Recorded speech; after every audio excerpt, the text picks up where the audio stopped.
Olá, eu gosto de começar esse curso com essa aula de História da Fotografia, porque é nessa aula que a gente consegue entender todos os equipamentos fotográficos e a gente consegue, inclusive, ir construindo aos poucos a câmera para saber como é que cada pecinha funciona e para que serve cada coisa. É uma aula que talvez você ache que possa ser chata, mas eu garanto que não vai ser, porque não é uma coisa muito de ficar decorando datas, não é muito isso.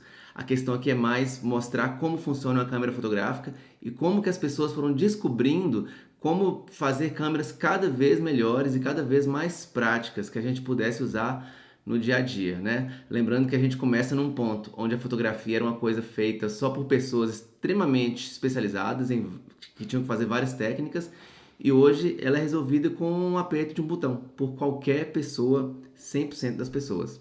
Então, antes de começar a falar de câmera fotográfica, eu tenho que te explicar como funciona a câmera escura. A câmera escura é um princípio óptico, um fenômeno óptico que acontece em qualquer lugar, tanto aqui quanto em Plutão, quanto em Marte, em qualquer lugar. E basicamente é um fenômeno que acontece assim: a gente tem uma caixa e essa caixa ela é hermeticamente fechada, não entra nenhuma luz, e aí a gente tem um furinho em uma das faces, né, uma das paredes dessa caixa, e aí esse furinho pega as coisas que estão lá fora, a luz bate nesses objetos, reflete, passa tudo por esse furinho e esse furinho projeta uma imagem no outro lado da caixa. Isso é uma câmara escura e isso acontece em qualquer lugar. Quando eu era pequeno, eu ia numa caverna, que eu sou do interior e tinha uma caverna perto da minha casa, que você ia lá dentro, no último salão, e tinha um furinho no teto. E por esse furinho, a luz passava e projetava o céu lá de fora, no chão da caverna, e a gente ficava vendo a imagem projetada lá no fundo. Então a gente pode dizer que esse fenômeno da câmara escura é um fenômeno muito antigo, que provavelmente a humanidade já conhece há tempos, né? Já que ele acontece na natureza. E como a gente já sabia que isso acontecia, esse fenômeno foi utilizado e descrito por várias pessoas ao longo da história. Só que foi só quando a gente chegou lá no comecinho de 1800, mais ou menos, que alguém teve a ideia de conseguir registrar aquela imagem que é projetada dentro da câmera escura numa placa ou num papel ou em alguma coisa que fosse sensível, né? O pessoal já sabia que nitrato de prata e outras coisas eram sensíveis à luz. E aí o Joseph Nicephore Niepce, que foi a pessoa que a gente tem o primeiro registro de que fez uma câmera fotográfica, ele fez uma placa de metal, sensibilizou essa placa, colocou ela dentro de uma câmera escura, apontou para a janela da casa dele e aí a paisagem que estava do lado de fora da janela passou a ser projetada em cima da placa e aí essa imagem foi registrada na placa.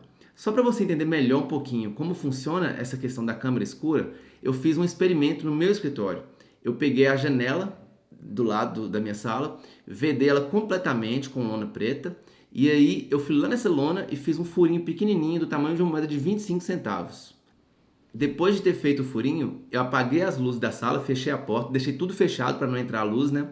E aí a única fonte de luz que estava sendo permitida dentro da sala era a luz que passava por esse furinho que eu tinha feito na caixa. E aí eu apaguei todas as luzes da sala, né, para não entrar luz por nenhum canto, a não ser pelo furinho do tamanho de uma moeda de 25 centavos que eu tinha feito na janela, né, na lona. A luz passava por lá e passou a projetar a imagem na parede oposta, como você pode ver aí na foto. Isso aí é uma fotografia digital, né? Eu tirei uma foto da parede, mas lá na hora mesmo, ao vivo, eu estava sentado e vendo as nuvens passarem no céu, os carros passando, as pessoas passando. E é um processo bem interessante mesmo. E é justamente esse processo que acontece dentro da sua câmera. Então, voltando lá no Joseph Nicephore Niepce, o experimento dele foi basicamente uma caixa com um furinho na frente. Ele, ao invés de só fazer a câmera escura, ele colocou uma placa sensível atrás. E essa placa passou a registrar a imagem que estava sendo projetada em cima dela. Ou seja, é uma superfície fotossensível, né? Quimicamente fotossensível. A gente tem uma imagem projetada ali durante algum tempo e aí essa imagem é registrada. Esse processo do Niepce ainda não era um processo muito bom. Você deve estar vendo aí a imagem que ele fez, a mais antiga que a gente tem notícia que ele fez, que está guardada até hoje. E você pode ver que não tem muita nitidez, não tem muita diferença de sombra, era um processo meio assim rudimentar. Só que esse processo foi aprimorado depois pelo Louis Daguerre. Ele fez um aprimoramento, melhorou a questão toda, deixou a placa mais sensível. E aí a gente passa até agora o daguerreótipo, que foi o nome que o Daguerre deu à técnica, né? Que não chamava fotografia a princípio, chamava daguerreótipo. E aí ele conseguia registrar essa imagem com mais nitidez, com mais qualidade, na verdade até com bastante qualidade, numa placa de metal. Só que essas câmeras dos primórdios da fotografia, elas ainda eram muito assim ineficientes em captar luz. Qual o problema? Imagina que a gente tem uma caixinha com um furo minúsculo, e aí esse furo, obviamente, não deixa passar muita luz lá para dentro. E aí a placa que está lá dentro, que é sensível à luz, não é sensível demais, ela é muito pouco sensível. Então você tem pouca luz sensibilizando uma placa que é pouco sensível.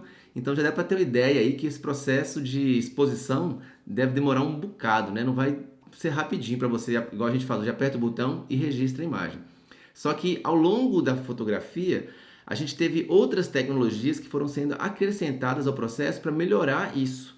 Por exemplo, os cientistas foram pesquisando e descobriram placas mais sensíveis, né, emulsões com nitrato de prata cada vez mais sensíveis. A gente descobriu um jeito também de usar uma lente, que é uma tecnologia também, né? Por incrível que pareça, a gente imagina sempre que câmera tem lente, mas não era bem assim no começo. Então, se a gente coloca uma lente numa câmera, a gente tem uma abertura maior, a gente tem um buraco maior para passar luz, sem perder a nitidez da imagem que está sendo projetada. A imagem continua se formando. O problema é que quando a gente usa uma lente, quanto mais aberta a lente, menor é a profundidade de campo da imagem que a gente vai tendo. Profundidade de campo, se você não conhece o termo, não está familiarizado com esse termo, é basicamente aquela questão de focar ou desfocar o fundo. Né? Nas primeiras câmeras, antes de ter lente, era sempre, a gente tinha tudo sempre em foco, porque era um furinho muito pequeno. Quando a gente aumenta o tamanho do furo com as objetivas, né, mantendo a imagem nítida, mas a gente aumenta o tamanho do furo, a gente perde essa profundidade de campo e menos coisas passam a ficar em foco na imagem. E aí por isso a gente tem agora câmeras antigas, né, não são mais caixas, elas passam a ter um fole. E aí esse fole serve justamente para a gente fazer o foco, porque nesse fole a gente movimenta a lente para trás e para frente.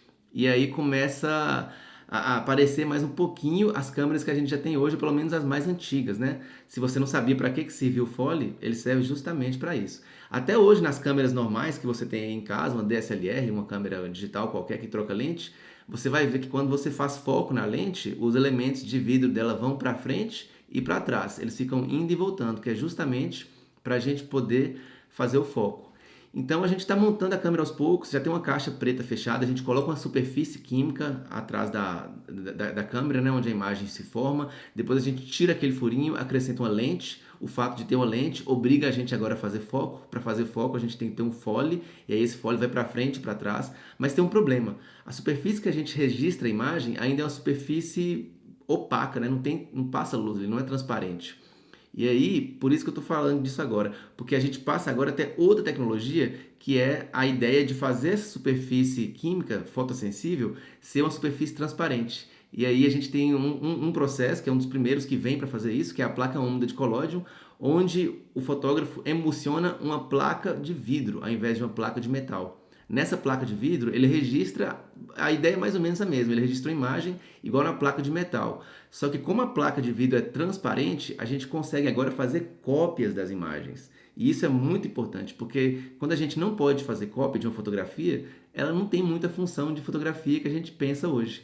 Quando a gente passa a fazer cópia, a gente pode usar a fotografia para pegar uma imagem e mandar para várias pessoas, para elas poderem ver as coisas que a gente fez, né? As coisas que a gente viu.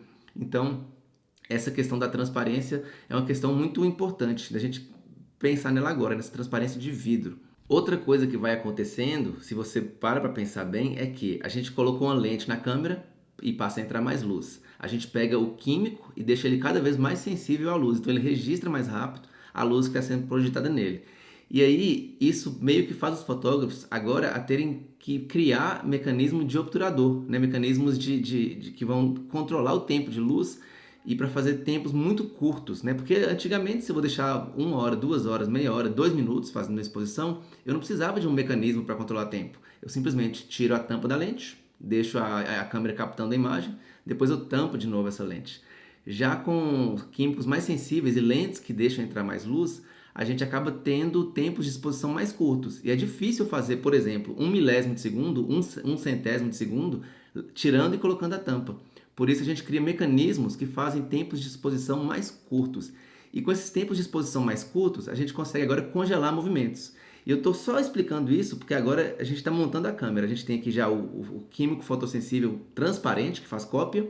Temos a lente que permite entrar mais luz. Esse químico é mais sensível. A gente tem agora um obturador também para poder controlar mecanicamente o tempo de que a luz fica entrando, e a gente inclusive pode fazer tempos mais curtos. E aí a gente tem um fotógrafo chamado Edward Muybridge que faz um experimento. Ele coloca 14 câmeras, 12 câmeras, eu não lembro exatamente o número, mas ele coloca uma do lado da outra para fotografar um campo na frente e coloca um cavalo com um jockey, um cavaleiro, para poder passar correndo na frente das câmeras. E aí, à medida que esse cavalo vai passando, essas câmeras vão sendo disparadas e congelando o movimento desse cavalo em vários pontos de posição do movimento, né? De maneira até que ele consegue, em uma das fotos, pegar o cavalo com as 4 patas no ar, né? Então, ele realmente fez tipo uma sequência, vamos dizer que é um GIF animado, né? Foi a primeira vez que fizeram um GIF animado, com imagens mesmo de foto, imagens realísticas, não com desenhos. Eu estou falando desse processo do Muybridge porque ele vai servir para a gente poder dar o próximo passo e entender como as câmeras chegaram nas câmeras que a gente conhece hoje. Quando ele faz esse experimento, ele meio que estimula pessoas a criarem tecnologias para poder registrar vários movimentos, não só um GIF animado, né? No caso dele ele fez 12 fotos. Agora a pessoa tem que criar, os pesquisadores têm que criar uma câmera que façam, sei lá, 20, 25, 30 fotos por segundo durante 30 minutos, para a gente poder filmar alguma coisa acontecendo durante muito tempo, né? Para fazer o cinema, por exemplo. Então, a ideia que essas pessoas tiveram foi de criar um filme de rolo. E aí, por que um filme de rolo? Porque se eu fosse fazer uma câmera que faz 24 chapas de vidro por segundo, seria mecanicamente impossível, não tem como eu fazer um mecanismo desse. E aí quando eles criam um processo de câmera de rolo e eles criam o filme numa superfície maleável, né, de plástico, de acetato, esses materiais vão mudando aí ao longo do tempo. Quando eles fazem isso, a gente passa a ter agora uma câmera que vai fazendo várias imagens em sequência e aí a gente meio que vê a invenção do cinema aparecendo, né? Mas para só um pouquinho aí, porque eu ainda quero te mostrar como que isso é interessante para a fotografia. Alguns fabricantes veem essa questão do filme de rolo e têm uma ideia muito boa. Eles pensam, a gente tem que adaptar essa questão do filme de rolo para as câmeras fotográficas. Porque aí a gente pode vender uma câmera para a pessoa, ela compra um filme de cinema, corta um pedacinho, enfia numa bobina e aí coloca essa bobina na câmera e aí você vai ter 30, 25, 60, 50, 36 fotos por rolo. Então você não tem mais aquela coisa da placa. Você tem uma câmera muito pequenininha, com um rolo pequenininho, né? E aí você consegue fazer a fotografia ficar mais portátil. Outra coisa que eu não tinha mencionado é que nas câmeras mais antigas a ideia central era que a gente fizesse uma cópia daquela placa, né? Então se eu quisesse fazer uma cópia muito grande, uma foto muito grande, eu teria que já fazer a placa grande porque a cópia era por contato. Então eu teria que pegar uma câmera gigante que coubesse minha placa gigante, encaixar a placa lá atrás, fazer a foto e aí eu faria várias cópias uma igual a outra, porque a ideia de fazer cópia por contato é eu colocar uma placa virgem embaixo, com a outra placa registrada em cima, e aí eu jogo luz, e aí essa placa de cima grava na placa de baixo a imagem, e aí a gente teria aquele processo de revelação, essas coisas. Quando o pessoal inventa as câmeras de filmagem, eles também têm que inventar um jeito de projetar essas imagens. E aí você tem o pessoal tentando desenvolver técnicas de projeção cada vez melhores e com mais resolução e com mais facilidade. Então faz sentido você agora pegar esses filmes de cinema que são pequenos, porque eles não dependem mais do tamanho do filme para fazer a cópia. A gente tira as fotos, pega a imagem pequenininha no negativo, num filme de rolo e tal, coloca num projetor, projeta essa imagem num papel na parede grande, e aí a gente, papel fotográfico, é claro, né, sensível à luz, e aí ao projetar essa imagem no papel, ele grava a imagem, e aí a gente tem a imagem registrada num tamanho grande. Ah, Neto, mas se eu quiser fazer uma cópia pequena dessa imagem no negativo, tudo bem, você pega seu projetor, aproxima da parede, igual a gente já cansou de fazer com o projetor normal numa sala de aula. Quando você aproxima ele da parede, a imagem diminui e aí você faz uma cópia pequena. Quer uma cópia maior? Afasta ele da parede, a imagem aumenta e aí você tem uma cópia maior. E assim por diante. Então, tem essa evolução de coisas concomitantes, né, dentro da fotografia. Uma coisa vai acontecendo e vai trazendo melhorias para uma técnica que ajuda outra, que ajuda outra, que ajuda outra e assim por diante.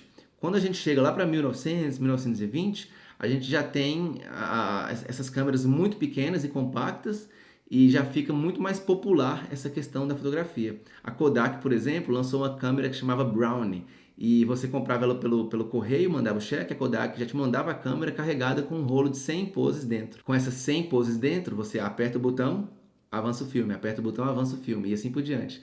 Quando o filme acabava, você pegava a sua câmera, mandava para a Kodak revelava tudo, te mandava as cópias e já te mandava com outro rolo dentro da câmera. Então você vê que os processos vão ficando muito mais fáceis, né? A câmera fica menor, a gente tem um processo de cópia muito mais assim, controlável, vamos dizer assim, que a gente pode fazer cópias grandes, cópias menores. E aí as câmeras vão ficando pequenas e aí começam até a aparecer câmeras profissionais também, mas voltadas para a área profissional, pequenas também. A primeira que eu vou citar aqui é a Leica, que é a mais famosa até hoje. Inclusive a Leica existe até hoje, né? A marca alemã. Eles lançam uma câmerazinha compacta desse tamanho, já é bem parecida com as câmeras que a gente tem hoje em dia. Só falta ainda o pentaprisma, mas eu já chego lá para explicar ele. E aí nessa câmerazinha pequena a gente tem o rolo de filme que entra lá atrás. A gente tem a lente, que tem aquele mesmo sistema de focagem, né? Que a gente gira ela e ela vai para frente e vai para trás. E a gente tem um visorzinho, a gente tem um elemento mecânico que controla o tempo de exposição, que a gente escolhe na câmera também. Então a gente tem todo o processo fotográfico controlável em um equipamento muito pequeno e muito prático. Por fim, lá para 1950, aparece a última grande evolução, vamos dizer assim, que deixa a câmera mais parecida com as câmeras que a gente tem hoje em dia, que é a invenção do pentaprisma. O que é um pentaprisma? Eu vou explicar o mecanismo. A gente tem uma câmera e aí a lente manda a imagem para o sensor, claro, para o filme, né? Só que nessas câmeras com pentaprisma, que a gente chama de SLR, Single Lens Reflex, ou seja, uma única lente, um espelho, tem um espelho dentro da câmera. Então a lente manda a imagem para o espelho, e aí esse espelho está aqui na diagonal, a imagem bate aqui e vai para cima da câmera. E aí lá em cima tem o pentaprisma, que é esse cristal que eu falei, e ele joga a imagem para trás no visor. E enfim, o fim da ideia, a conclusão é que quando você olha pelo visor, você vê exatamente o que está entrando pela lente. Então isso deixa tudo muito mais fácil de focar, de fazer fotometria mais para frente, né? A gente vai ter os fotômetros eletrônicos que medem a luz já dentro da câmera e fica muito mais simples, na verdade, você ter controle do processo com um equipamento muito pequeno e muito controlável, vamos dizer assim. Se você parar para pensar, até 2010 talvez, todas as câmeras que foram feitas, inclusive as digitais, né, assim, do grande mercado, todas são câmeras SLR. Todas são a única lente com um espelho. Quando chega na década de 2000, a gente tem o digital. Então, basicamente, a gente tira o filme de trás da câmera e coloca um sensor digital, mas a câmera continua a mesma, com o espelho e tudo. E a gente vem até esse ano que a gente está aqui, que é 2020, quando eu estou gravando esse curso. E as câmeras de padrão continuam sendo essas câmeras DSLR, a única diferença é que elas são D de digital, né? Mas elas continuam sendo o padrão, é o mesmo raciocínio assim para construir a câmera. Isso só está começando a mudar de uns 5, 6 anos para cá, que tem as câmeras mirrorless, que aí agora a gente remove de novo esse espelho e aí a lente já encaixa direto pertinho do sensor ali, né? E a gente passa a ver o que está entrando pela lente numa telinha de LCD, ou no visor, ou na tela, atrás da câmera mesmo. E aí a gente tem umas câmeras menores porque não tem mais o espelho. Mas eu tô só recapitulando aqui porque por que eu estou contando isso tudo para você? Porque eu queria que você entendesse como a sua câmera foi construída, qual o raciocínio de sua câmera, em qual patamar da história você está, né? Eu vou fazer uma pequena recapitulação, um pequeno resumo do que eu falei agora nessa aula de história. Alguém tem a ideia de colocar uma superfície sensível dentro de uma câmera escura para registrar a imagem projetada. Cria assim a câmera fotográfica, ou seja, uma câmera que registra a luz. Essa câmera ganha uma lente para que possa entrar mais luz, né? E assim a gente possa diminuir os tempos de exposição, e isso diminui a profundidade de campo e obriga as câmeras a terem partes móveis para que as lentes possam ir para frente ou para trás. A gente troca as placas pelo filme de rolo e os filmes de rolo, pelo seu tamanho diminuto, fazem também com que as câmeras fiquem pequenas. Nessas câmeras pequenas temos as mesmas lentes projetando imagens em filmes fotográficos que agora são facilmente copiados e ampliados em outras superfícies maiores através de projeção. As câmeras ganham pentaprisma e surge aí o modelo mais famoso de câmera já usado, que são as SLR. O sensor digital ganha o mercado na década de 90 e nos anos 2000 suplanta quase completamente a fotografia analógica e os métodos químicos fotossensíveis. Bom, a nossa aula de história termina por aqui. Eu peço que você não fique achando que eu falei muito, que eu fui muito aprofundado, porque na verdade eu nem arranhei a superfície do que se tem para falar sobre a história da fotografia. Mas a ideia da aula é justamente essa, né? Ser rápido e eu conseguir introduzir você nesse mundo das câmeras para você entender como tudo foi evoluindo, como esses equipamentos foram aparecendo, como a gente chegou nas câmeras que a gente tem hoje. Espero que tenha sido uma boa aula, que tenha sido interessante. Eu te vejo na próxima.